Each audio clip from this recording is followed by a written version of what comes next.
CPIM Ernakulam ജില്ലാ സമ്മേളനത്തിന് തുടക്കം കുറിച്ച് പൊതുസമ്മേളന വേദിയായ സീതാറാം യെച്ചൂരി നഗറിൽ പതാക ഉയർന്നു. 3 ദിവസങ്ങളിലായി നടക്കുന്ന പ്രതിനിധി സമ്മേളനം നാളെ രാവിലെ സംസ്ഥാന സെക്രട്ടറി MV ഗോവിന്ദൻ മാസ്റ്റർ ഉദ്ഘാടനം ചെയ്യും.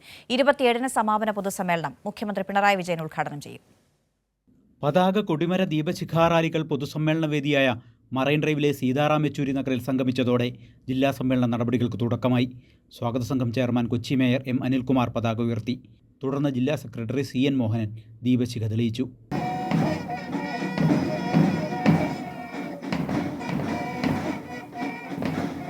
രക്തപതാക സിന്ദാബാദ്, രക്തസാക്ഷികൾ സിന്ദാബാദ്, CPM ജില്ലാ സമ്മേളനം സിന്ദാബാദ്, ഇൻകുലാബ് സിന്ദാബാദ്, ഇൻകുലാബ് സിന്ദാബാദ്, രക്തപതാക സിന്ദാബാദ്, രക്തസാക്ഷികൾ സിന്ദാബാദ്, ഇൻകുലാബ് സിന്ദാബാദ്. രാവിലെ 9-ന് എറണാകുളം EMS ടൗൺ ഹാളിലെ കോടിയേരി ബാലകൃഷ്ണൻ നഗറിൽ പതാക ഉയർത്തലിനും രക്തസാക്ഷി മണ്ഡപത്തിലെ പുഷ്പാർച്ചനയ്ക്ക് ശേഷം പ്രതിനിധി സമ്മേളനം ആരംഭിക്കും.